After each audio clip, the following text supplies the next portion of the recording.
Baik, Bismillahirrahmanirrahim. Assalamualaikum warahmatullahi wabarakatuh. Waalaikumsalam. Alhamdulillah wa syukurillah wa la haula wa la quwata illa billah. Allahumma salli wa sallim wa barik ala sayyidina Muhammad wa ala alihi wa sahbihi ajmain amma ba'du. Terima kasih kepada para hadirin, Bapak Ibu yang telah berkenan hadir pada event Zoom kita, Imam Ratrioso Zoom Discussion pada malam hari ini. Kali ini adalah edisi tanggal 4 Juli dan alhamdulillah ini adalah edisi yang ke-41 Bapak Ibu. Ya, sebuah kesyukuran kita masih bisa konsisten ya, istiqomah selalu hadir ke tengah publik dengan menawarkan tema-tema yang sekiranya bisa menjadi inspirasi, bisa memberikan motivasi dan menjadi teman di tengah suasana keadaan kita yang masih memprihatinkan ya, terutama di sebulan terakhir ini, di mana COVID semakin meninggi. Ya. Kawan-kawan kita setiap hari kita membaca berita dari WA grup kita, berita duka, ya dari kawan kita, dari orang tua kawan kita ya yang mendahului kita, ataupun teman-teman yang karena keadaan terpaksa menjadi pasien daripada COVID. Ya, kita berdoa semoga keadaan ini segera berlalu ya. Baik para sahabat, Bapak Ibu semua, pada malam hari ini kita punya tema tentang bagaimana mengoptimalkan pola asuh di masa libur pandemi. Ya, ini insya Allah yang hadir adalah mayoritas para orang tua, kemudian juga guru-guru di sekolah ya. Ini menjadi tantangan buat kita semua setidaknya selama hampir 2 tahun kita memasuki masa pandemi ya. Bagaimana melakukan pembelajaran yang produktif di tengah suasana pandemi, tentu dengan online ya. Saya yakin banyak sekali temuan-temuan, banyak sekali mungkin suka duka dan dinamika dari para guru, terlebih lagi adalah para orang tua. Nah, kita akan mencoba membahas itu ya. Bersama kita telah hadir narasumber kita yang ahli di bidangnya masing-masing. Yang pertama adalah Ibu Ismira Afini. Ya, beliau adalah seorang psikolog, seorang dosen juga, dan saat ini konsentrasi di bidang psikologi pendidikan. Nanti kita akan dengar materi dari beliau dari sisi praktisi psikologi maupun dari akademisi pendidikan. Narasumber kedua kita adalah Ibu Rostani Mokodompit. Ya, beliau adalah seorang praktisi pendidikan, seorang guru, pernah menjadi kepala TK, ya, lalu menjadi guru TK dan juga saat ini sebagai dosen dan sedang mengambil program S3, doktor pendidikannya. Nanti kita akan berdiskusi dengan beliau-beliau. Baik,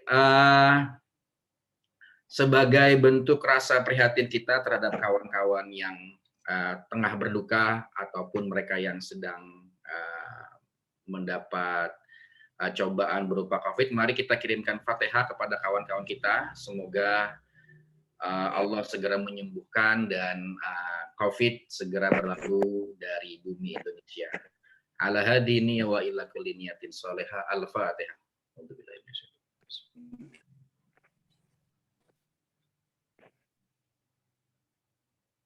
Amin, amin ya rabbal alamin. Baik, terima kasih. Langsung saja kita akan memberikan kesempatan kepada narasumber pertama kita, Ibu Ismira Afni. Kepada beliau, waktu dan tempat dipersilakan. Baik, terima kasih Mas Imam. Assalamualaikum warahmatullahi wabarakatuh.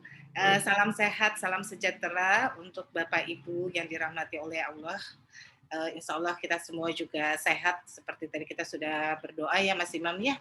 Insya Allah kita sehat dan selalu dalam lindungannya Allah. Baik, sebetulnya nih saya lebih akan banyak belajarnya dari Mbak Ros ini dibandingkan saya ya. Sangat luar biasa ini ada Mbak Ros di sini. Baik, kita ini ada slide yang sudah saya buat. Boleh ditampilkan Mas Imam? Oke, sebentar. Oke. ini sebetulnya sangat menarik sekali tema yang diberikan oleh Mas Imam itu, yaitu adalah mengoptimalkan pola asuh anak pada masa libur pandemi. Walaupun sebetulnya nih liburannya sedang berlangsung nih ya, dan sebentar lagi juga sudah masuk. Tapi tetap dengan kondisi sekarang, kondisi PPKM terutama yang kita sangat amat terbatas dan lebih baik di rumah saja. Mudah-mudahan ini ada sedikit memberikan masukan buat teman-teman sekalian. Baik, boleh diturunkan, Mas?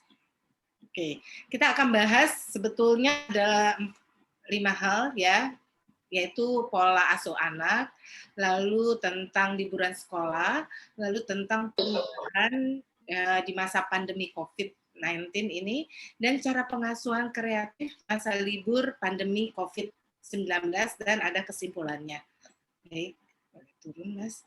Jadi kita akan membicarakan yang pertama itu adalah tentang pola asuh anak. Di sini ada definisi dari pola asuh anak dari beberapa teori yang sudah ada. Boleh diturunkan, Mas? Maaf, saya lagi agak sedikit pilek ya.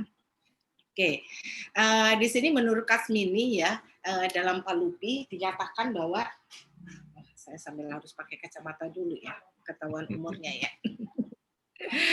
Dikatakan bahwa adalah pola asuh itu adalah bagaimana orang tua memperlakukan anak, mendidik, membimbing, dan mendisiplinkan, serta melindungi anak dalam mencapai proses kedewasaan.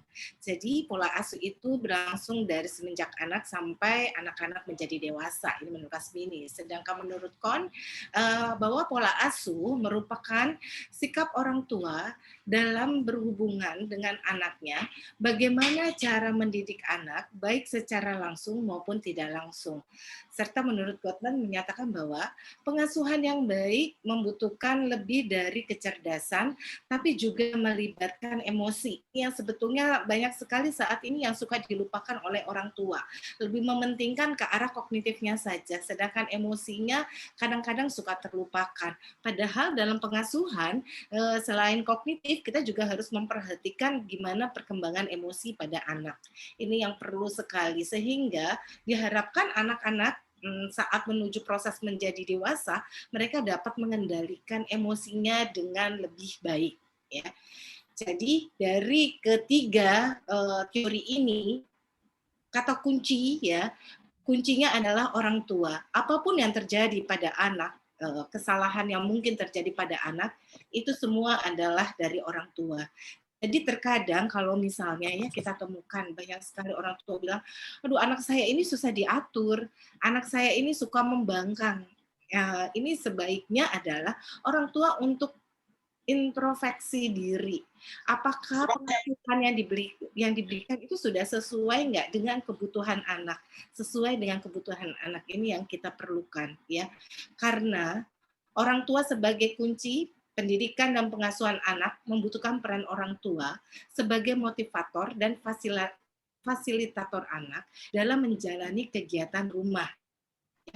Jadi terkadang ini orang tua suka lupa. Jadi kadang-kadang dalam masa pandemi gini, pembelajaran daring, rasanya tiba-tiba orang tua merasa lebih capek kan ya. Terasa sekali buat orang tua. Ternyata sulit sekali mengajar itu ya. Baru saat sekarang mungkin orang tua jadi lebih menghargai betapa luar biasanya guru-guru yang ada di sekolah yang telah mendidik anak-anak. Padahal madrasah utama ya adalah dari rumah. Sekolah yang utama itu adalah di rumah. Jadi di sini orang tua memiliki peran sebagai pendidik, pengawas, bahkan sebagai pemenuh kebutuhan anak selama menjalani masa pandemi. Ya, walaupun orang tua juga ngerasanya, wah saya kan harus kerja juga, walaupun saya di rumah, tapi kan pekerjaan saya juga banyak, ya.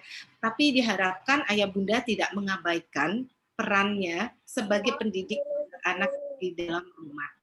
Oke, next Mas. Oke, sekarang kita kaitkan antara pola asuh dengan liburan sekolah ya. Kadang-kadang selama ini mungkin kita berasumsi, orang tua banyak sekali berasumsi kalau liburan itu berarti waktunya bebas. Anak-anak bebas melakukan apa saja yang dimau, misalnya sampai main game online pun sampai nggak ada batasan. Kan besok nggak sekolah, boleh dong aku main game online-nya sampai malam misalnya. Ini yang harus lebih pada orang tua. Karena pada kenyataan, liburan itu bukannya untuk waktu bebas buat anak. Jadi ini yang orang tua suka salah persepsi ya. Jadi dianggapnya masa liburan sekolah dianggap sebagai waktu bebas si anak melakukan aktivitas yang tidak produktif dengan sebebas-bebasnya. Padahal yang diharapkan orang tua tetap mengarahkan anak untuk melakukan hal-hal produktif walaupun hanya di dalam rumah saja. Oke. Next. Oke. Jadi ini ada beberapa hal perubahan pada masa pandemi yang sebetulnya udah menjadikan inilah ya normalnya kita saat yang sekarang ya. Jangan lagi kita mengharapkan bisa kayak dulu mungkin yang tidak bermasker ya. Mungkin saat sekarang kita masih belum tahu sampai kapan kita harus menggunakan masker, dan sebetulnya kalau secara teori 21 kali perubahan atau perilaku yang kita lakukan secara berulang-ulang itu akan menjadikan suatu perilaku yang sudah refleks. Jadi misalnya mungkin saat sekarang kalau kita keluar rumah nggak pakai masker, rasanya pasti selalu ada yang kurang ya, karena itu sudah menjadi suatu pembiasaan yang baru. Misalnya kalau kemana-mana atau baru masuk rumah, kalau nggak cuci tangan dulu atau ganti baju, rasanya pasti ada yang kurang ya. Itu adalah pembiasaan-pembiasaan baru di mana perubahan perilaku kalau sudah 21 kali diulang itu akan menetap menjadi perilaku kita. Ya, apalagi saat sekarang yang dikatakan kondisi ini adalah second wave dari COVID-19 di Indonesia dengan lonjakan yang sangat tinggi sekali ya. Jadi kalau kita lihat data yang ada saat sekarang, lonjakan itu sebetulnya lebih banyak adalah klasternya di mana? Klasternya di rumah. Banyak sekali yang ternyata penyebarannya tanpa sengaja.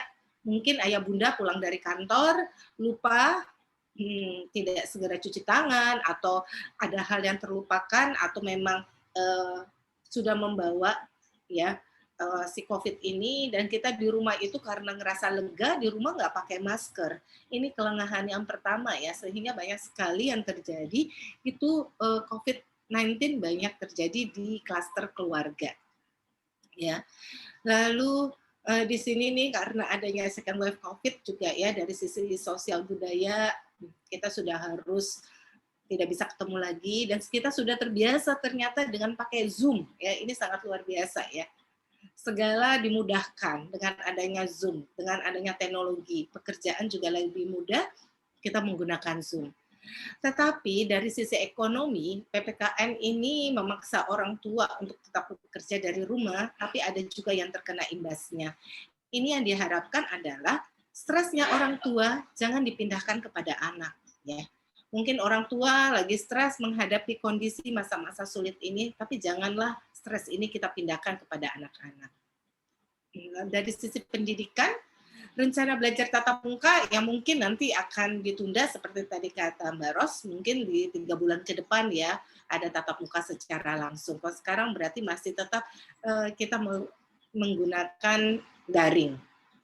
Oke, baik, pada poin yang keempat adalah cara pengasuhan yang kreatif masa libur pandemi. Yang pertama itu adalah diharapkan Bapak Ibu ya, ayah bunda, mama dan papa mengembangkan hobi dan ketertarikan anak, bukan hobinya orang tua, tetapi hobinya anak.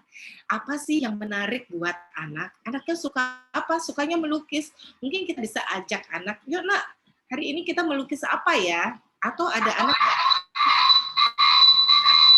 hari ini mau masak apa nak? Akan membuat kue apa?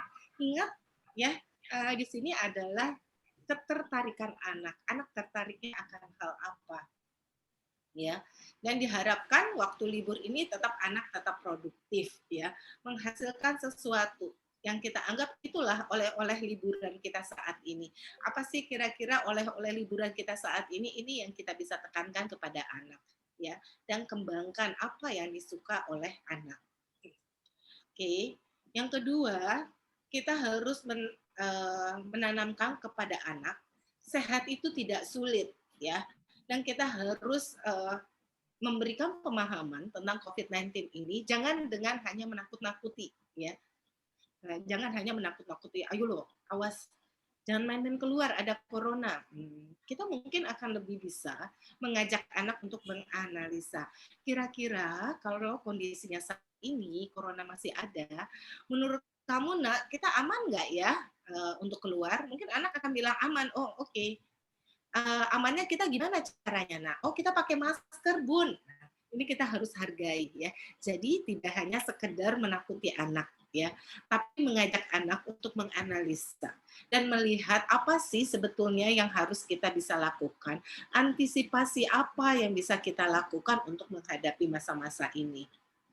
Karena pada dasarnya anak-anak juga memiliki pemikiran yang sangat luar biasa. Mungkin terkadang ayah bunda juga akan terkejut melihat anak-anak ini memiliki analisanya yang ternyata sangat bagus, ya. Kadang-kadang sampai kalau banyak nanyanya, kita sebagai orang tua, aduh pusing kamu kok nanya melulu. Nah, ini terkadang yang membuat kita tanpa sadar orang tua, ya, membatasi untuk anak-anak mengembangkan kemampuan analisanya. Oke. Boleh next, Mas? Oke, jadi penting sekali kita menanamkan pada anak, ya, cara kreatif menjaga kesehatan keluarga, ya. Misalnya tidak selalu makan junk food, ya. Kita berusaha buat mengolah makanan di rumah, dibuat bentuknya yang lucu-lucu, yang menarik buat anak-anak.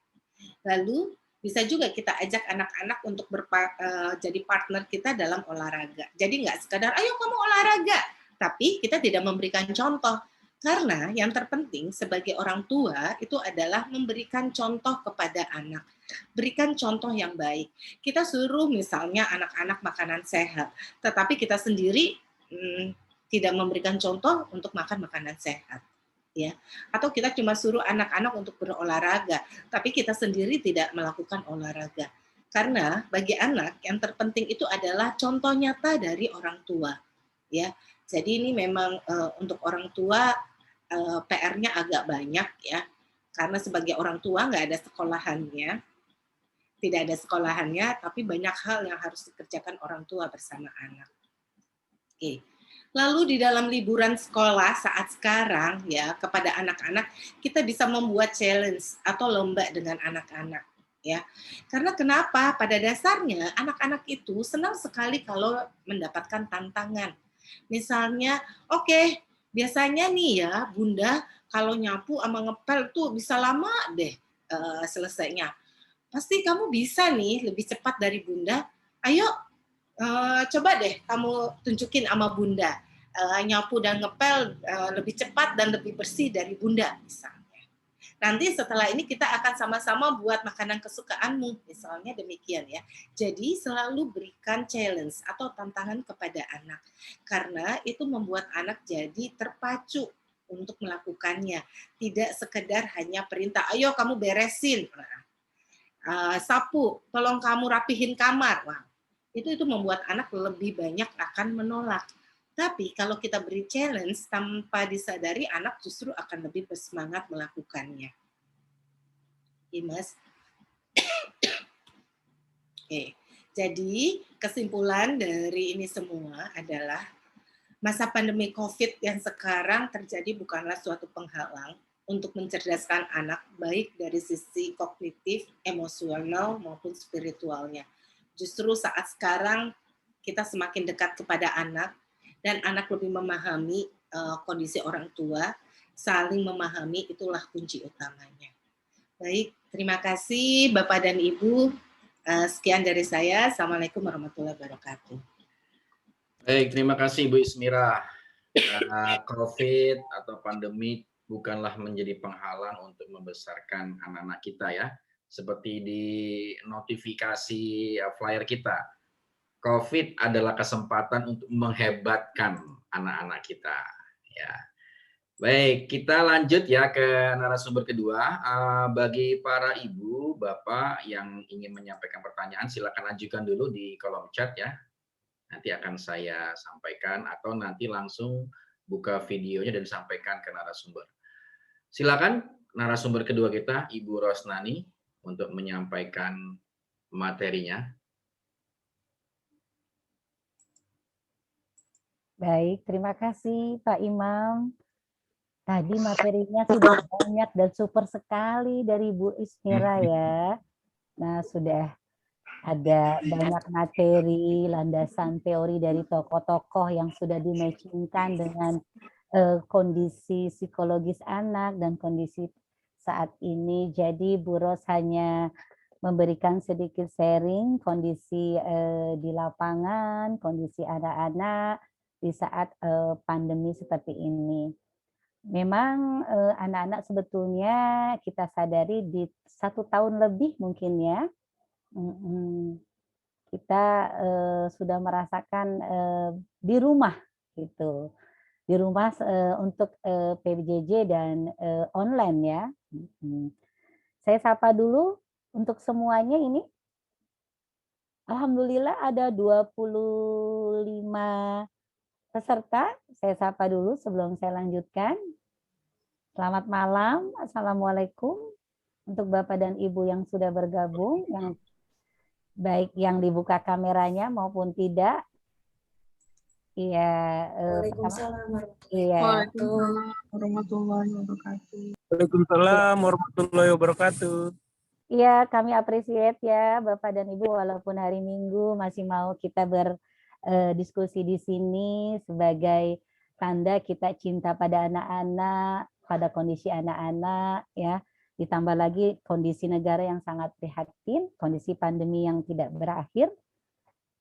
Baik, saya lanjutkan tadi.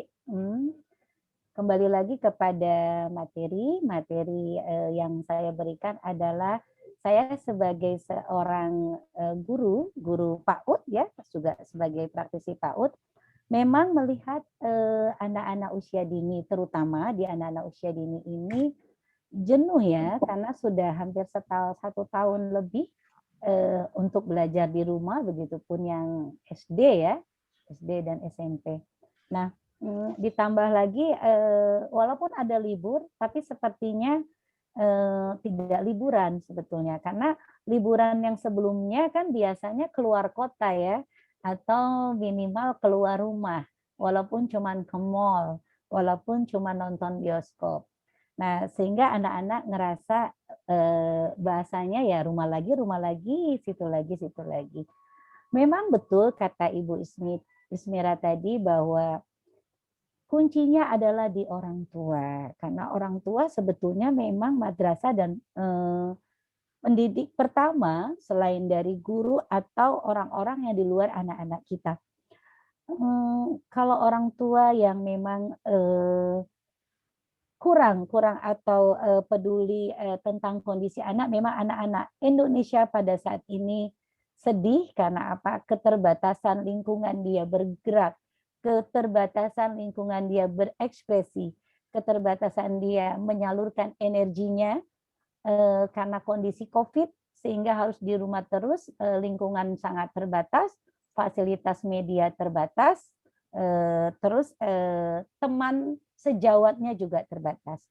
Kembali lagi, pertama adalah orang tua tadi dikatakan sebagai motivator dan fasilitator. Nah, hubungannya apa dengan liburan pada saat pandemi seperti ini? Pertama adalah kita menyesuaikan dengan kondisi, dan ayah dan bunda pasti ada yang bekerja atau ada yang WFA ya, di rumah bekerjanya. Berarti bisa memanajemen waktu antara memberikan kesempatan bermain atau berkomunikasi dengan anak-anak. Jadi berkomunikasi dengan anak-anak, menjelaskan bahwa walaupun di rumah ayah dan bunda dalam kondisi bekerja, jadi anak-anak juga dijelaskan space waktu yang bisa dilakukan bersama-sama. Walaupun dari kecil, dari usia dini kita bisa ajarkan. Jadi anak-anak tahu apa tugas dan kewajiban ayah dan bunda. Nah, seperti itulah, selain menjelaskan manajemen waktu yang bisa dikomunikasikan kepada anak-anak, lalu dijelaskan juga mengapa sih kita harus di rumah, mengapa sih kita tidak jalan-jalan, mengapa sih kita harus proses terus walaupun apabila ada saatnya harus keluar rumah. Jadi kita jelaskan kondisi pandemi saat ini sesuai dengan bahasa anak, sesuai dengan penalaran anak, disesuaikan dengan usianya. Kalau sudah orang tua menjelaskan, mengkomunikasikan kondisi orang tua, lalu menjelaskan mengapa harus lama di rumah, liburannya di rumah, lalu bisa menceritakan rencana-rencana yang didiskusikan kepada anak-anak, yang bisa anak-anak pilih atau anak-anak utarakan kepada orang tua, seperti Ibu Ismira tadi, apa sih yang mereka inginkan, tetapi juga itu disesuaikan dengan keadaan dan kondisi rumah. Jadi melatih juga anak-anak untuk tidak berlebihan. Jadi dia boleh meminta, boleh memilih, tapi disesuaikan dengan kondisi rumah, kondisi keadaan orang tua. Jadi anak-anak nanti bisa menyesuaikan diri. Lalu bagaimana bisa menciptakan liburan sekolah walaupun di rumah tapi menyenangkan. Betul tadi, sebetulnya saya menguatkan saja kita bisa main game, bekerja bakti bersama, itu seru ternyata ya kalau nyiram bunga bareng-bareng, nyuci kendaraan ayah atau ibu bareng-bareng, masak bareng-bareng, lalu makan bareng-bareng, itu luar biasa. Hikmah yang kita ambil dari pandemi adalah semuanya kebersamaan. Dan itu kita bisa jelaskan kepada anak-anak. Jadi masak bareng, bermain bareng, diskusi bareng, nonton TV bareng, ya, beribadah bareng juga, itu luar biasa. Nah, itu kira-kira yang bisa saya sampaikan kepada ayah dan bunda. Tadi Bu Ismira sudah banyak menjelaskan bahwa sederhana saja, intinya adalah komunikasi.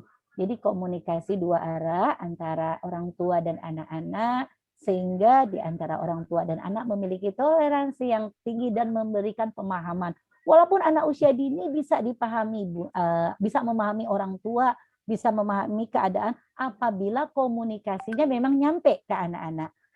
Kok bisa begitu ya Bu Ros? Iya, Bu Ros kan juga guru TK, merasakan walaupun memang nggak saat ini menyampaikan ke anak-anak usia dini bisa tektok langsung ke anak-anak, tapi kalau dengan bahasa anak, lalu dengan bahasa yang memang bisa diterima dia, lalu itu berulang-ulang, insya Allah anak-anak mengerti kondisi mengapa sih liburan di rumah harus kita kemas ya di rumah, tidak bisa kemana-mana.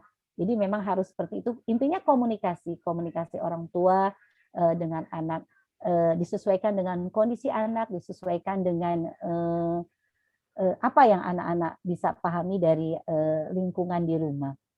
Mungkin kita lebih enaknya langsung tanya jawab ya Pak Imam, karena tadi juga sudah banyak materi dari Ibu Ismira. Ya, baik. Terima kasih Ibu Rosnani. Intinya adalah komunikasi dua arah ya antara orang tua dan anak-anak kita. Baik, kita buka sesi pertanyaan. Silakan para Bapak Ibu yang ingin bertanya langsung saja buka video, disampaikan pertanyaan kepada narasumber kita Ibu Ismira ataupun Ibu Rosnani, ataupun melalui chat juga bisa. Nanti saya bacakan ya. Oh, sudah ada nih dari Mbak Ai ya. Oke, Assalamualaikum. Saya Ayu dari Jakarta mau bertanya bagaimana cara menyampaikan pemahaman pada anak-anak remaja yang gampang bosan dan memiliki kecenderungan menepis nasihat dari orang dewasa.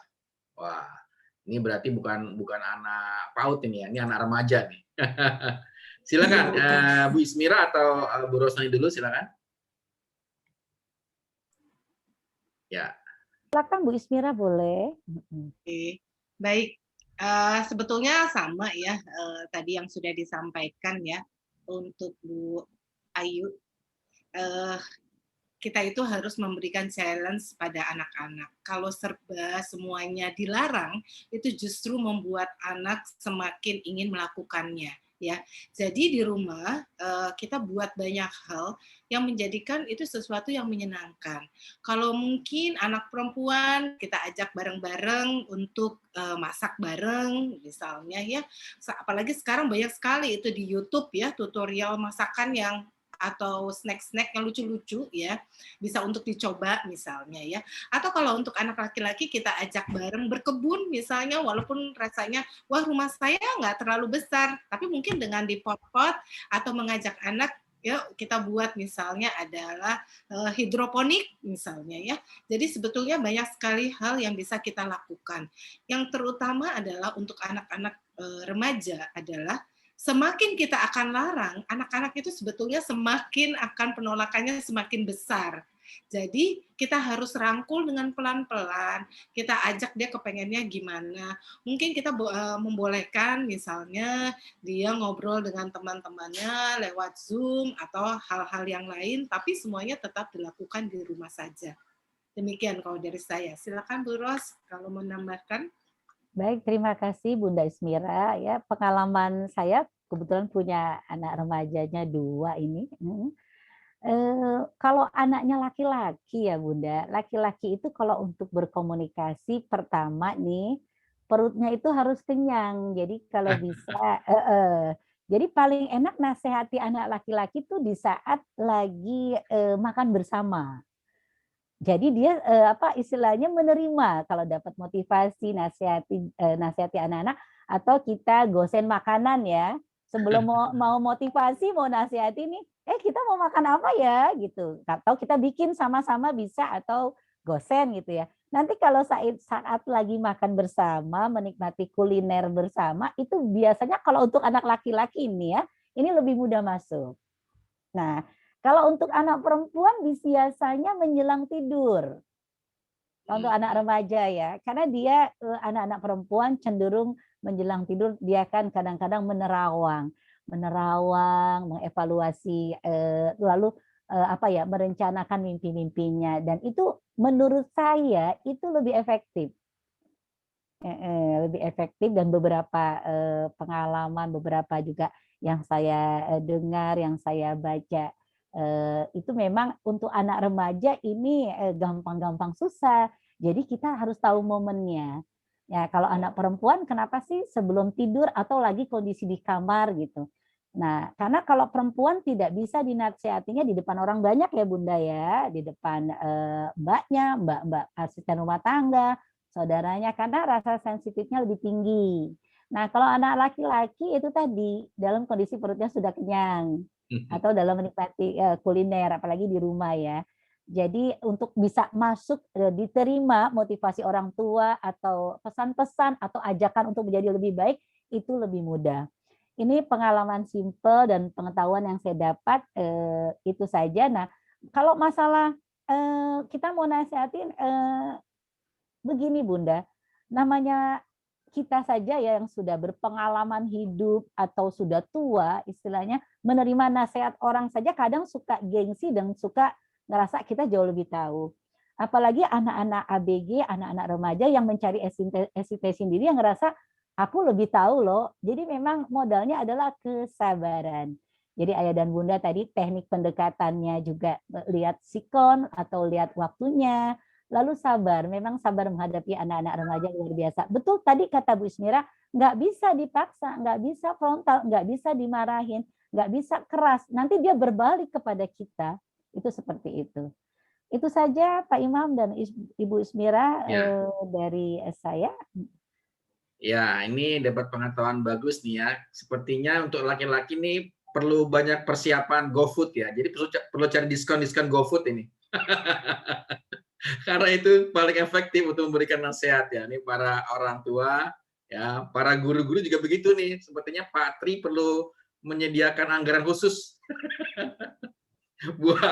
buat memberikan nasihat yang efektif kepada para remaja pria ya. Nah, kalau remaja wanita, nah pendekatannya menjelang tidur. Mungkin apa ya? Mungkin gelombang otaknya sudah agak mengendor. Jadi masuknya lebih gampang ya. Gitu ya. Kira gitu ya Mbak Ayu ya. Semoga bisa menjawab ya jawaban dari Bu Ismira dan Bu Rosnani ya. Baik, selanjutnya silakan yang ingin bertanya. Sebentar, ada dari Ibu Paul Motondang ya. Apakah ada tanda-tanda umum melihat tingkat kejenuhan maupun stres pada anak-anak?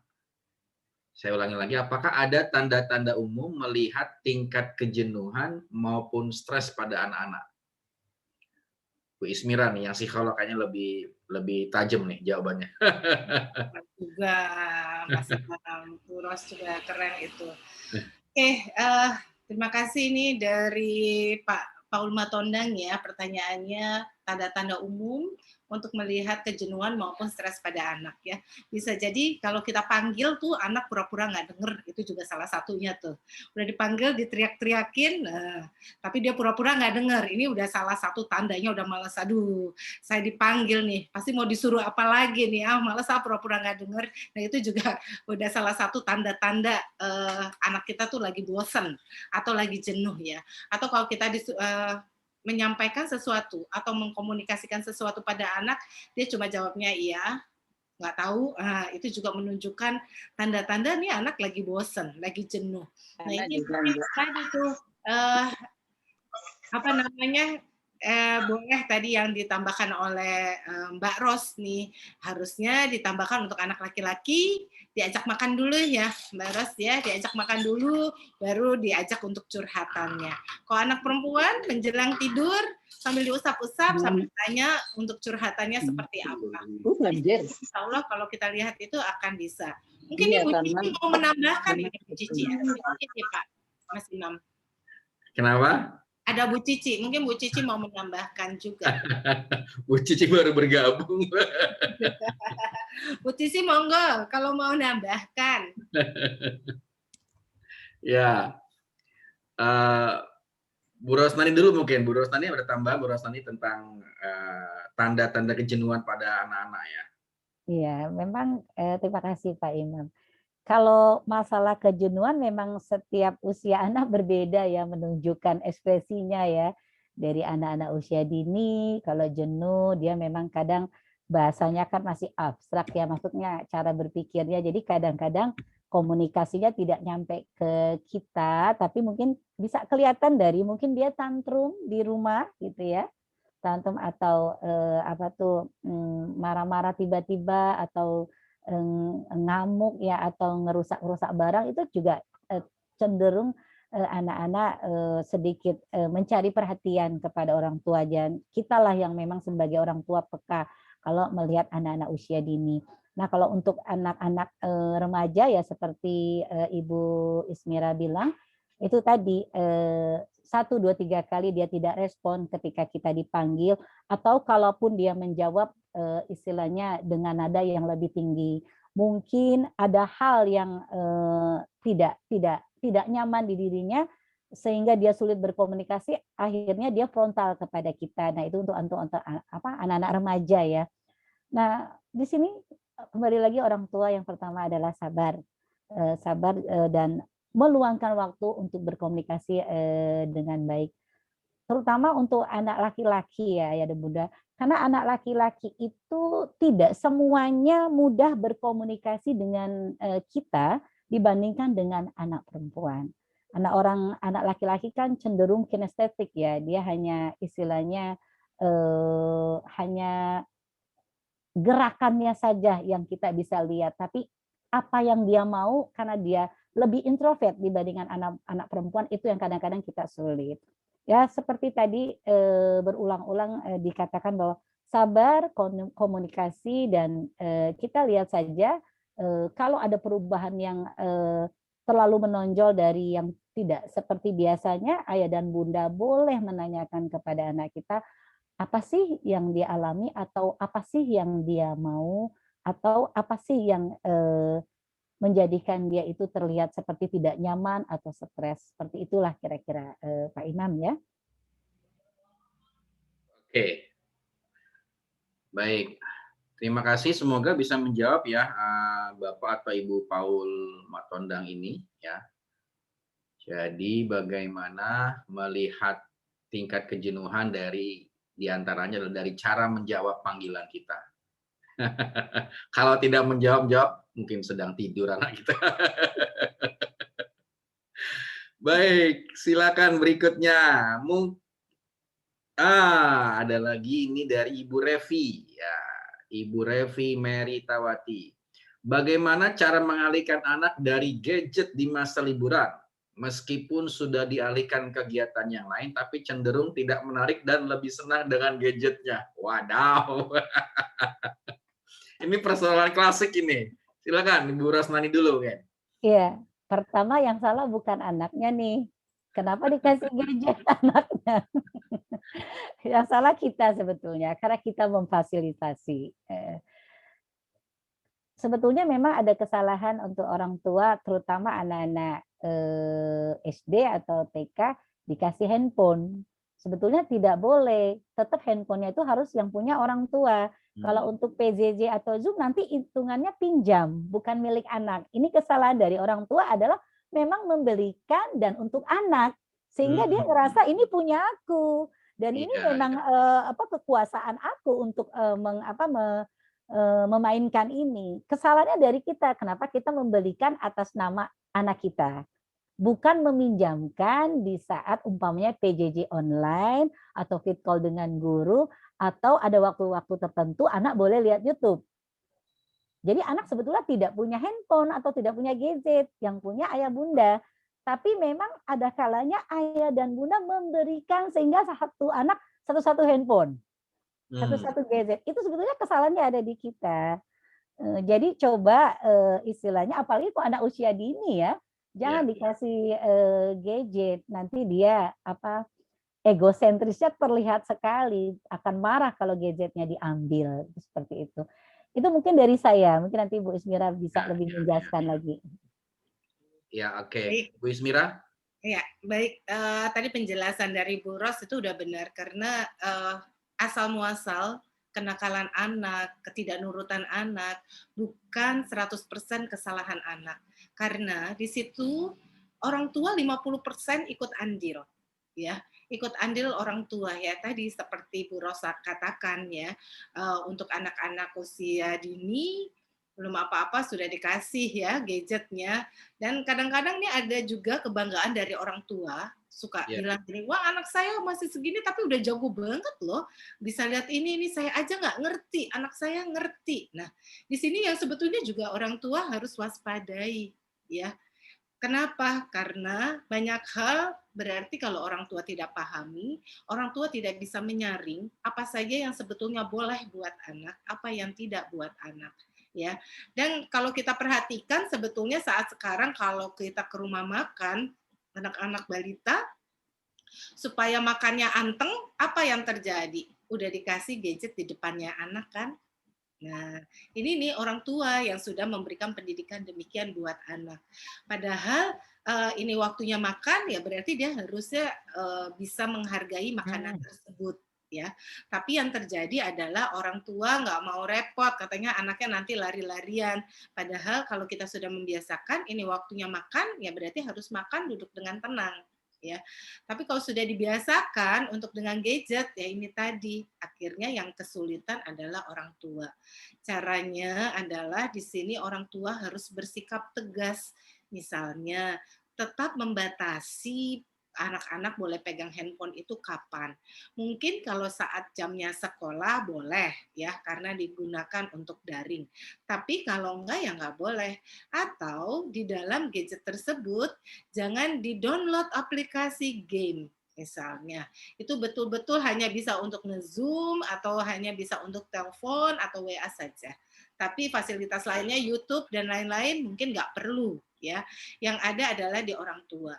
Dan kadang-kadang di sini juga orang tua juga harus konsisten. Saat orang tua melarang anak untuk tidak main gadget, yang terjadi pada saat anak-anak sudah selesai mengerjakan PR, orang tua juga jangan pegang gadget, itu ya. Sehingga anak juga melihat, oh iya ya, karena sebetulnya gadget itu bukanlah hal yang penting. Yang penting itu adalah bagaimana bisa quality time di dalam keluarga. Ya, jadi juga orang tua memberikan contoh, jangan hanya melarang. Kita melarang anak, tapi kita sendiri juga masih sibuk. Bentar ya, mama lagi WA nih. Ini nih orang tua kelas ini nih lagi, wah biasanya gitu ya. Dengan alasan, tunggu sebentar, ini ternyata ada PR kamu ya. Nah, itu ya. Tapi ingat pada saat memang sudah selesai anak mengerjakan PR, berarti orang tua juga tidak pegang gadget itu. Jadi harus timbal balik. Tidak hanya kita menuntut anak untuk tidak tenggelam dalam gadget, tapi orang tuanya juga. Demikian Mas Imam. Oke, Bu Rosnani sama Ismira, mungkin kita perlu mendengarkan dari teman-teman guru kali ya. Karena kan begini, karena kan seringkali tuh tugas itu juga waktunya jadi tidak menentu nih ya gitu. Maunya itu hanya di jam sekolah katakanlah sebelum jam 12, tapi karena PPDJ ini ya, karena online ini waktu jadi molor. Jadi anak pun akhirnya megang gadgetnya ini jadi expirednya gitu ya. Mungkin kita perlu dengar ya teman-teman guru di sini ya. Mungkin Pak Tri atau siapa teman-teman guru di sini bisa kasih komentarnya ya tentang durasi atau penggunaan gadget buat anak-anak kita nih. Monggo Pak Tri. Assalamualaikum warahmatullahi wabarakatuh. Waalaikumsalam warahmatullahi wabarakatuh. Mungkin teman-teman dulu ini kebetulan agak banyak, Mas Imam. Ada Ya. juga Yanda Eka dari Palu yang luar biasa. Silakan Yanda Eka. Oke, Ya, silakan. Pak. Pak Terima Yanda, kasih, Pak. silakan. Tadi itu pertanyaannya yang durasi ya? Iya, durasi pemakaian gadget buat anak-anak kita ya. Sementara kan tugasnya mungkin dari sekolah tuh bisa molor ya di luar jam sekolah ya gitu ya. Baik. Baik, Pak. Kalau sebenarnya saya kurang bisa menjawab ini karena saya masih punya anak kecil yang paling gede itu umur 2 tahun. Nah, tapi kalau di sekolah, jadi memang saat ini kita udah udah nggak bisa lagi melarang anak menggunakan gadget karena mereka udah lahir emang udah ada gadgetnya gitu.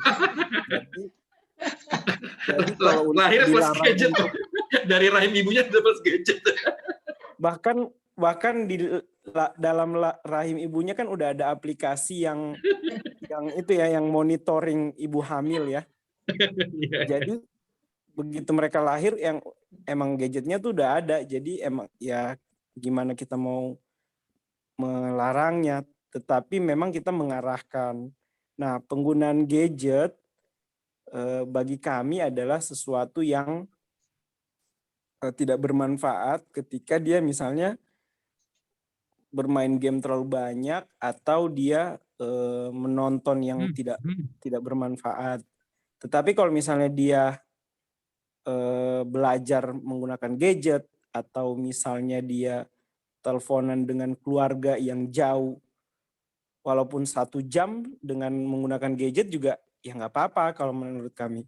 Nah, tetapi untuk durasi tadi itu, kalau saya nggak tahu nih kalau misalnya di anak remaja seperti apa, tetapi kalau anak saya yang umur 2 tahun, kami membatasi biasanya dengan pilihan 2 atau 3 video atau 3 atau 5 menit atau kami kasih alarm. Jadi begitu alarmnya ini ya udah mau nggak mau ya diambil.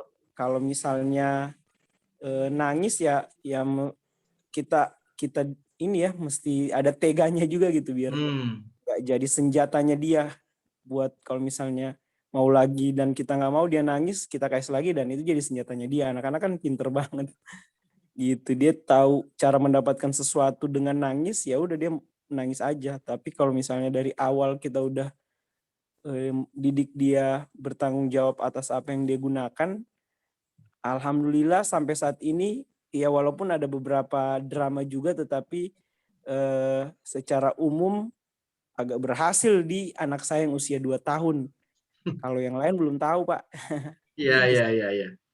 Oke, jadi kuncinya adalah raja tega ya. Menjadi raja dan lalu tega ya, seperti kata. Iya, intinya kalau saya sih intinya penggunaan gadgetnya itu untuk apa, bukan di durasinya ya. Digunakan gadgetnya itu buat kalau misalnya dia buat melukis misalnya untuk nonton dan dia melukis, kalau saya buat nggak masalah ya. Tapi kalau dia menonton aja atau main game aja, nah itu tuh yang perlu kita bersamai, perlu kita arahkan untuk ya udah yang lain aja nggak apa-apa main misalnya, Kalau anak saya kayak suara binatang dia bisa tebak. Tapi memang penggunaan yang lama untuk anak kecil kan juga nggak baik ya. Jadi ya mungkin maksimal 15 menit kali ya. Saya juga nggak tahu ya Pak. Gitu. Saya cuman pengalaman dari anak saya aja Pak. Putranya Pak Yanda 2 tahun itu jarinya udah bisa Pak pegang gadget itu Pak. Iya 2 3 tahun Pak. 3 tahun anak saya yang 1 tahun 3 pun tahun. udah bisa dia udah tahu. Luar Karena dia biasa. udah ini saya lahir juga udah. Masya Allah gitu ya. Wah, Jadi ya. ya. Jadi Baik. ya kita tuh mengarahkannya ke fungsi gadget yang dia gunakan itu untuk apa? Lebih ke situ sih Pak. Oke. Menarik, sepertinya perlu penelitian tersendiri nih, bagaimana anak seusia 3 tahun, 2 tahun, bahkan 1 tahun sudah lihai ya memakai gadget ya. Tapi bukan untuk diikutin ya Pak, siapa tahu juga salah. Siapa tahu juga nggak benar gitu. Yang 1 tahun tuh biasanya kami cuman paling lama 2 menit, 5 menit kami ambil lagi, terus ajak main gitu ya. Kalau yang kakaknya ini kan udah 3 tahun, bukan 2 tahun Pak, 3 tahun dia. Jadi udah nalarnya udah jalan, terus dia mengerti apa yang dia lihat. Jadi ya kami tinggal bersama aja. Kalau misalnya ada sesuatu yang nggak bagus, ganti, ditemenin aja gitu. Kalau enggak ya kita temenin dia main secara offline, main apa aja, menggambar, berenang, beraktivitas, bahkan sederhana misalnya di belakang rumah saya ada laba-laba yang bangun sarang lah di situ ya. Nah, itu kita gendong untuk lihat nih ada laba-laba nih. Sesederhana itu, jadi mengalihkan perhatian dia dari sesuatu yang maya menjadi sesuatu yang nyata dengan cara yang dia sukai gitu. Baik, oke. Terima kasih Pak Yanda untuk sharingnya. Semoga bisa membantu ya Bu Revi ya. Di antaranya tuh mesti jadi raja dan ratu tega ya. Baik, kita lanjut ke pertanyaan berikutnya. Sudah ada nih dari Pak Khairul Huda ya. Assalamualaikum, salam hebat. Mau tanya bagaimana cara menggali keunikan anak? Seperti yang Ibu terangkan, bahwa setiap anak mempunyai keunikan. Dan bagaimana cara menanggulangi gangguan dalam perkembangan anak, baik sosial maupun psikologis, khususnya di masa pandemi saat ini. Itu dari Pak Huda. Silakan Bu Ismira atau Bu Rosnani. Menggali keunikan anak ya. Pertama menggali keunikan anak, yang kedua menanggulangi gangguan dalam perkembangan anak, sosial maupun psikologis. Oke, saya coba jawab, nanti tolong dilengkapi kali dari Bu Ros, ya Bu Ros. Baik, sebetulnya yang paling paham tentang anak itu adalah orang tua. Kenapa? Karena 24 jam sebetulnya orang tua bersama anak. Terkadang malah kebalik. Orang tua berharapnya guru yang paling tahu, padahal tidak. Yang paling tahu itu adalah orang tua. Anak-anak ada yang di rumah dan orang tua yang paling memahami. Jadi sebetulnya orang tua bisa melihat ini anaknya lebih sukanya arahnya kemana. Contohnya misalnya ya, kalau dalam belajar, kalau ditunjuki, ya kita kasih lihat dengan gambar-gambar, anak sangat antusias. Nah, berarti ini cenderung anak-anaknya adalah daya belajarnya visual. Atau kalau kita jelaskan dengan menjelaskan secara rinci, tapi dia sebetulnya nggak terlalu lihat dari gambar, itu cenderung ini adalah anak auditori. Tapi kalau anak lebih suka kalau belajar sambil bergerak-gerak. Nah, ini termasuk anak kinestetik. Jadi sebetulnya yang paling tahu adalah orang tua. Anak sukanya apa, ya. Lalu anak lebih hobinya apa? Itu yang bisa digali dari orang tua. Jadi diharapkan adalah orang tua menjadi lebih peka terhadap apa yang dilakukan oleh anak, ya. Karena orang tua ya yang paling tahu apa yang disuka anak, apa yang tidak disuka anak, ya. Jadi pun bakat anak itu juga sebetulnya orang tua bisa lihat, ya. Misalnya, oh iya anak saya nih kalau dengar musik itu dia paling senang banget. Jadi kadang-kadang dia bisa cepat bersenandung misalnya ya. Mungkin nih kalau anaknya kita lesin musik itu akan lebih cepat ya dibandingkan anak-anak yang mungkin lebih sukanya adalah lebih sibuk dengan krayon-krayonnya. Mungkin nih anak lebih suka berbakat pada menggambar. Jadi yang paling tahu itu adalah orang tua, ya. Keunikan anak adalah juga orang tua. Lalu kalau menanggulangi gangguan dalam perkembangan anak, ya, kita lihat misalnya, ya, anak-anak pada usia 5 tahun, ya, itu sebaiknya adalah bermain ya Bu Ros ya, bukan dengan belajar ya. Belajarnya boleh tapi dengan cara bermain. Tapi tuntutannya yang terjadi saat masuk SD, anak sudah harus bisa membaca, bisa berhitung ya. Ini jadi ada sedikit dilematis adalah usianya bermain pada usia tersebut. Jadi kadang-kadang ini kita lihat ada gangguannya seperti apa? Bisa sedikit menjawab. Silakan Ibu Ros ditambahkan. Ya, terima kasih Bunda Ismira. Saya tadi menambahkan sedikit Pak Yanda ya. Untuk anak usia 3 tahun atau batita, memang yang paling baik adalah alat mainan anak adalah tubuh orang tuanya. Jadi ya itu main lari-larian, kuda-kudaan tadi ya Pak Yanda ya, atau main seperti tadi bagus untuk nonton apa laba-laba. Yang bagus adalah tubuh ayah dan ibu kalau untuk anak-anak batita. Jadi gadget pun kalau anak-anak megang tuh bagusnya didampingi. Baik, saya lanjut pertanyaan Bunda tadi masalah perkembangan psikologis dan emosi anak di saat pandemi. Lalu keunikannya apa sih yang harus kita gali? Nah, ada tes multiple intelligensi ya Bunda Ismira. Di situ nanti kalau anak sudah ikut tes multiple intelligensi itu atau MIR ya, biasanya dapat grafik. Grafik anak kita itu kalau yang merah itu biasanya batasannya. Dan kebanyakan orang tua yang digali yang di bawah garis merah. Contohnya kan ada multiple intelligensi itu ada 8 atau 9 ya. Umpamanya anak logikanya dia di bawah merah, tapi seninya di atas merah atau bagus. Nah orang tua malah ketakutan matematikanya nggak bagus, malah dilesinnya matematika. Kalau kita melihat tadi yang anak ini adalah unik, sebetulnya yang kita kembangkan terus malah yang di atas merah bagusnya, bukan yang di bawah. Maksudnya begini, ketika anak-anak kita punya kehebatan, keunikan yang tidak sesuai dengan keinginan kita atau hati nurani kita, contohnya, kita ingin anak-anak kita pintar matematika. Dia nanti pilih SMP, SMA, atau perguruan tingginya bagus. Tetapi anak-anak kita ternyata di seni sebetulnya tingginya. Bukannya kita malah les tambahan matematika sampai dia jadi pusing, itu bukan. Justru keunikan anak kita, kehebatan kita adalah di seni, ya kita kembangkan di seninya. Itu ada kalanya orang tua yang justru memaksakan kondisi anak yang tidak sesuai dengan keinginan orang tua, sehingga anak di-push harus melakukan yang tidak sesuai dengan bakat, kemampuan, atau talent dia. Yang unik adalah memang anugerah dari yang di atas, lalu kelebihannya dia, yang unik-unik dan uniknya positif atau baik, kenapa tidak itu yang kita kembangkan? Itu yang pertama. Lalu bagaimana sih dengan kondisi emosi sosial anak-anak di saat pandemi perkembangannya? Ini untuk kami, untuk saya yang sebagai guru memang agak bersedih.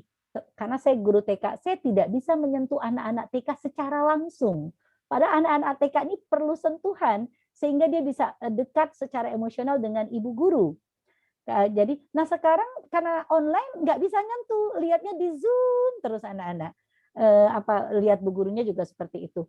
Apa sih yang bisa kita sampaikan kepada anak-anak dalam kondisi saat ini apabila seorang guru ya di online, yaitu tadi dengan cerita tentang bagaimana anak-anak ini bisa happy, bagaimana anak-anak bisa bersyukur, bisa menerima keadaan. Untuk versi guru ya yang belajarnya PJJ atau online. Nah, kalau untuk orang tua bagaimana? Sama ayah dan bunda, berkomunikasi yang baik dari anak yang terkecil sampai yang besar disesuaikan dengan usianya, kondisi psikologisnya. Sebetulnya anak-anak ini bisa menerima apa yang kita inginkan tergantung tata atau metode komunikasinya ayah dan bunda. Jadi sebetulnya anak stres itu cenderung dari lingkungan. Dari dirinya dia sedikit sebetulnya. Jadi kalau lingkungannya dari orang tua sudah nyaman, lalu suasana rumah kondusif, cenderung dia jenuh itu sebetulnya sedikit. Tapi kalau anak ini sudah tidak bisa keluar rumah, nggak boleh nonton ini, orang tua juga asik dengan dirinya sendiri, dia nggak diajak komunikasi, ya dia akan cenderung stres.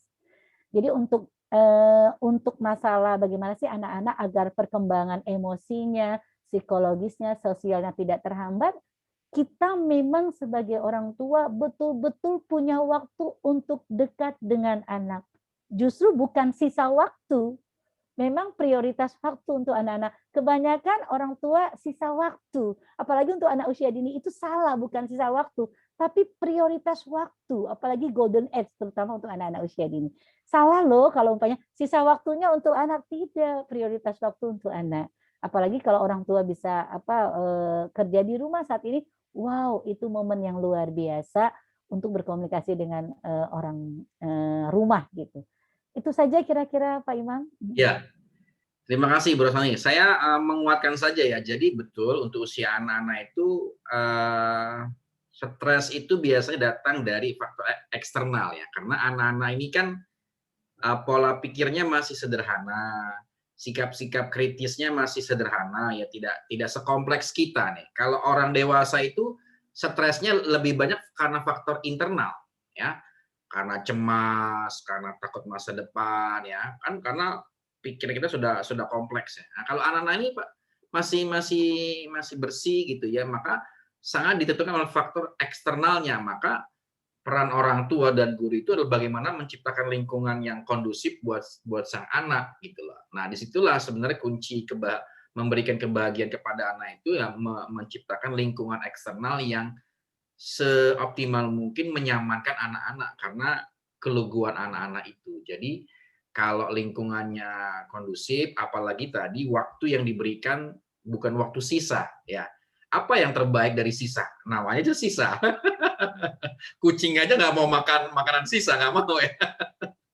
Apalagi anak kalau menikmati hanya waktu yang tersisa. Nah, pandemi ini tidak ada waktu sisa.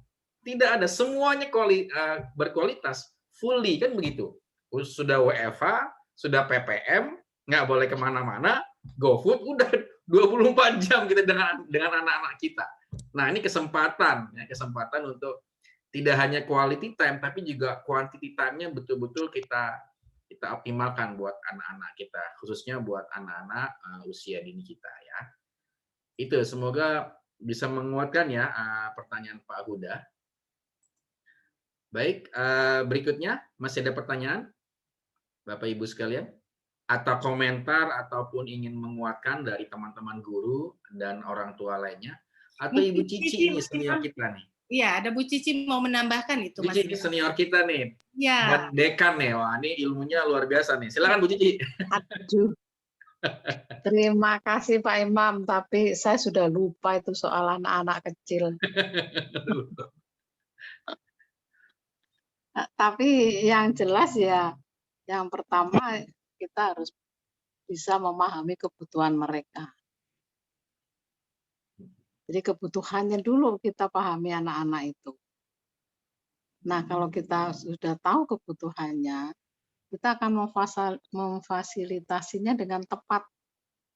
Bukan yang kita inginkan, tetapi apa yang mereka inginkan.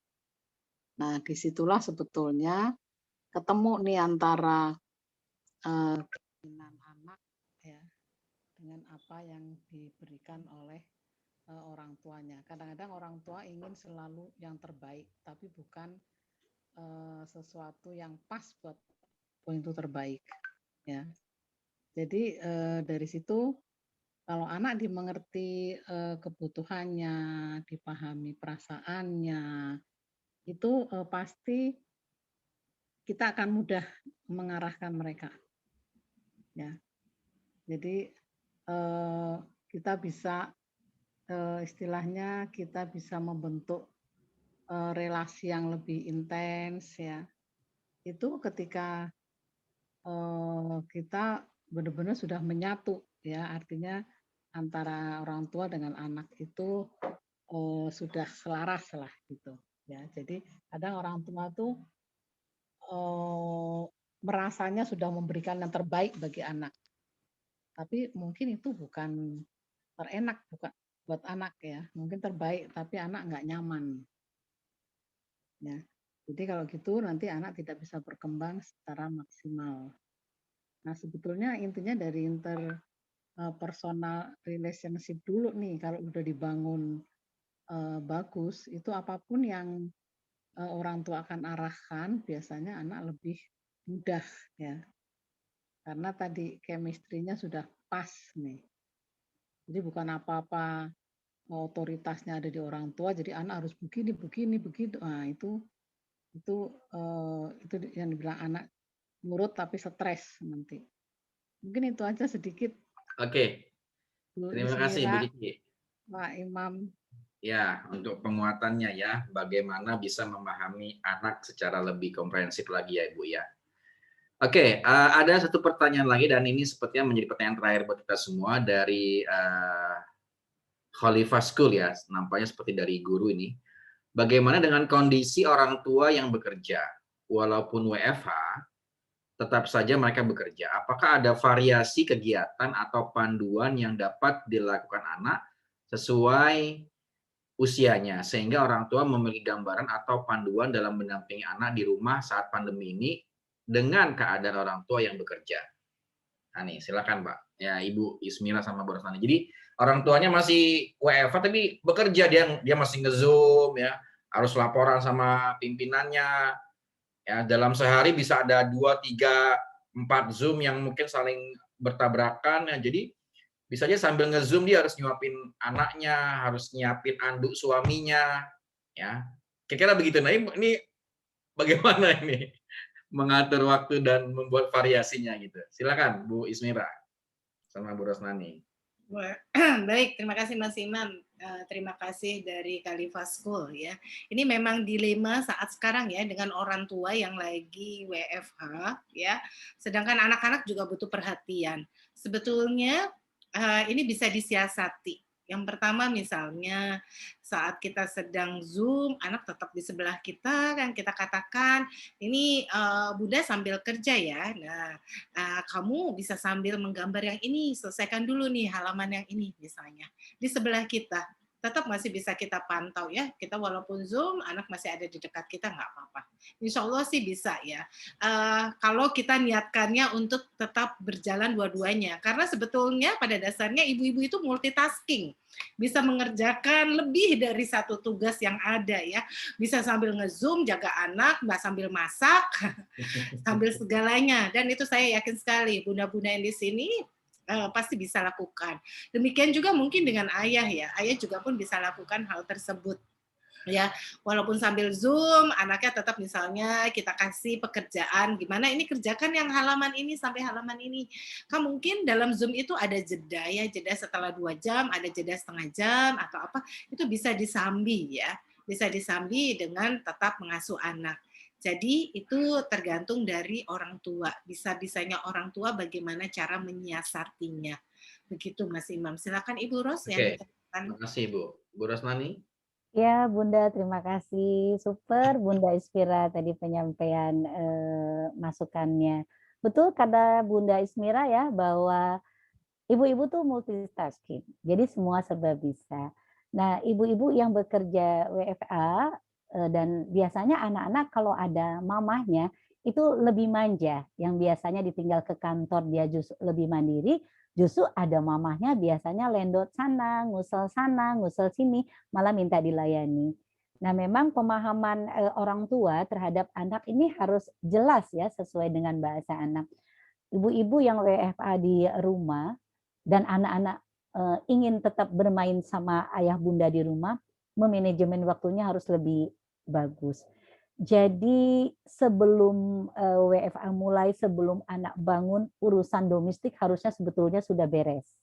Jadi nanti ada hak untuk bermain dengan anak, ada hak untuk mengerjakan urusan kantor.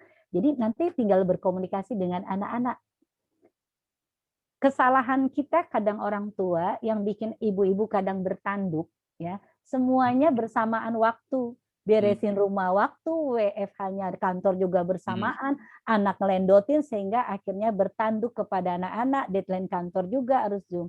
Sebetulnya manajemen waktu sebelum anak-anak bangun, sebelum WFH mulai itu urusan domestik harus beres dulu. Nanti komunikasi ke anak juga bisa baik, Zoom di kantor juga bisa baik. Anak biasanya kan Zoom kantor itu mulainya jam 8. Nah, kalau anak-anak kita sudah bangun pagi, kita untuk anak-anak ngobrol saja. Ngobrol, bermain untuk anak usia dini. Tapi nanti di sounding ke anak-anak, di announce, dikasih tahu. Jam 8 Bunda kerja, harus berhadapan dengan teman kantor, berarti adik harus bisa menunggu Bunda, main sendiri dulu atau main di samping Bunda, tapi tetap tidak mengganggu Bunda. Tapi sebelum Zoom kan sudah bermain, sudah haknya dia, sudah prioritas. Makan bersama-sama dia juga sudah prioritas, langsung komunikasikan saja. Sebentar lagi Bunda mau Zoom. Ya, nanti adik main sendiri dulu atau di samping Bunda. Nah, kadang-kadang yang tidak mendapat hak kembali lagi tidak dapat anak sehingga anak-anak cenderung stres dengan orang tua yang WFH di rumah karena apa? Ayah dan bundanya itu bersamaan mengerjakannya sehingga terlihat riweuh dan anak-anak semakin tidak kondusif. Jadi nggak nyaman lihat mamanya repot, nggak bisa melayani dia, urusan domestik juga masih berantakan. Memang ayah dan bunda harus bangunnya lebih pagi. Bagaimana anak-anak sebelum bangun semua udah beres, pas bangun betul-betul tinggal berkomunikasi, makan bersama, memberikan hak bermain walaupun cuma sebentar tapi berkualitas. Jadi ketika nanti ayah dan bunda Zoom tetap dengan fokus dan anak-anak bisa bijaksana menerima, oh ayah bundaku sedang bekerja. Bisa nggak Bu dari anak kecil? Bisa. Kalau ini terbiasa dilakukan itu bisa, insya Allah bisa. Itu saja Pak Imam. Oke. Terima kasih Bu Rasna. Jadi mesti menyelesaikan urusan domestik terlebih dahulu ya, dan jangan sampai mengumpulkan pekerjaan dalam satu waktu, karena meskipun para bunda ini jago multitasking, tapi itu tidak bisa menghindari keluarnya tanduk-tanduk dari kepala. Kalau dalam satu waktu minta dipenuhi semua pekerjaannya. Baik, sepertinya kita sudah tiba di ujung waktu, tapi saya masih coba berikan kesempatan lagi kepada Pak Tri. Mungkin Pak Tri mau ada komentar ataupun menguatkan dari semua diskusi kita malam ini?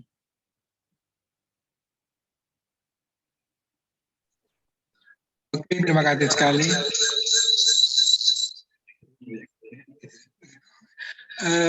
Luar biasa nih ya, menarik sekali. Terima kasih ke Mas Imam, Ibu Ismira, Ibu Rosmari, dan semua hadirin yang ada.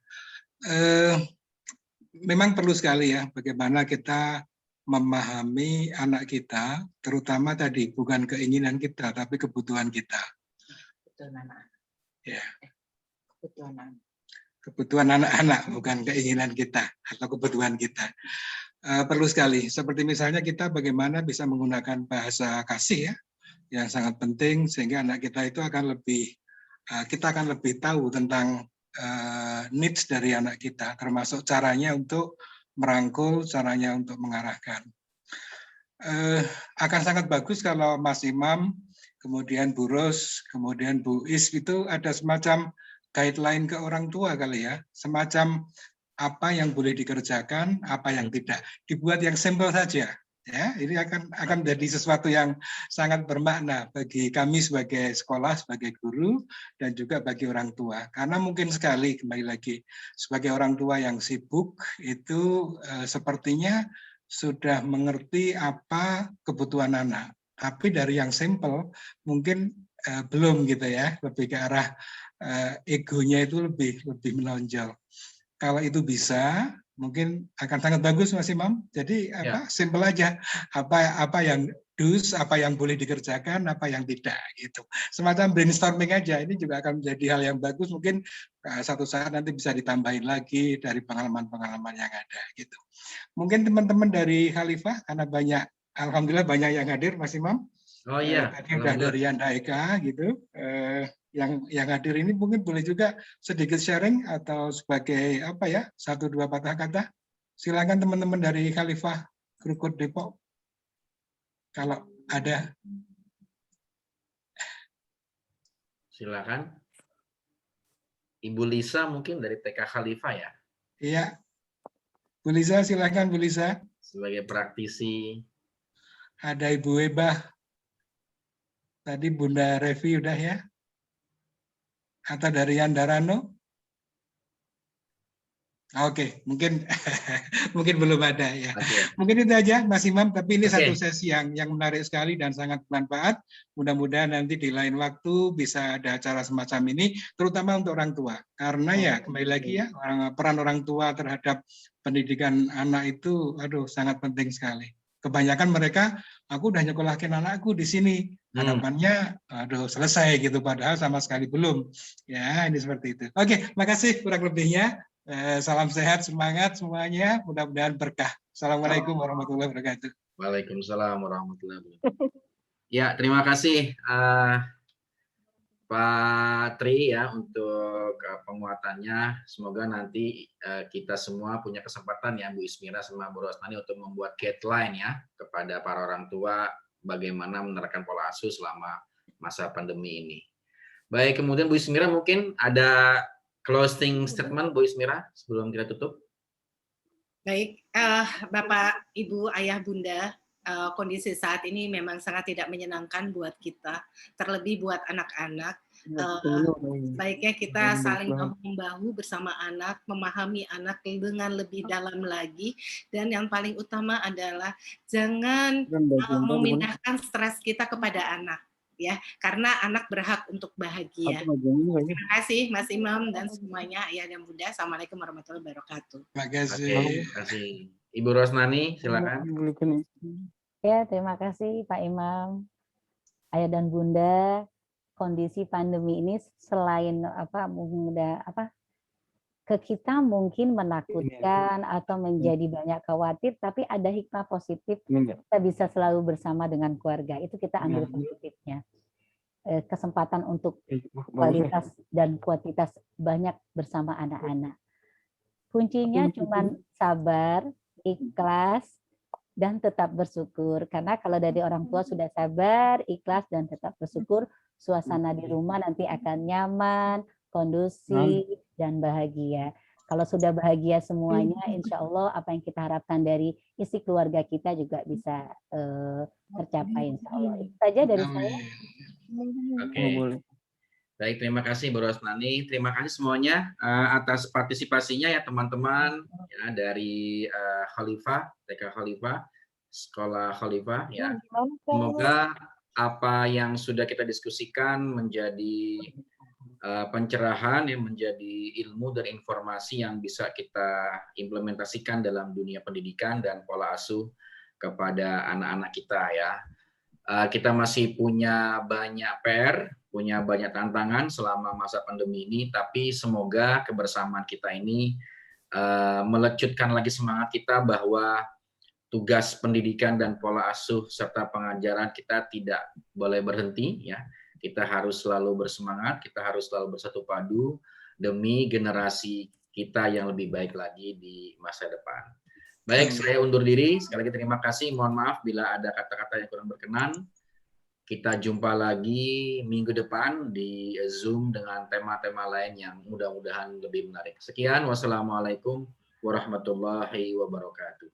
Waalaikumsalam warahmatullahi wabarakatuh. Terima kasih Mas Imam. Dan semuanya. Thank you. Thank you. Terima kasih Mas Imam. Ya, makasih. Sampai minggu depan. Thank you. Assalamualaikum. Waalaikumsalam.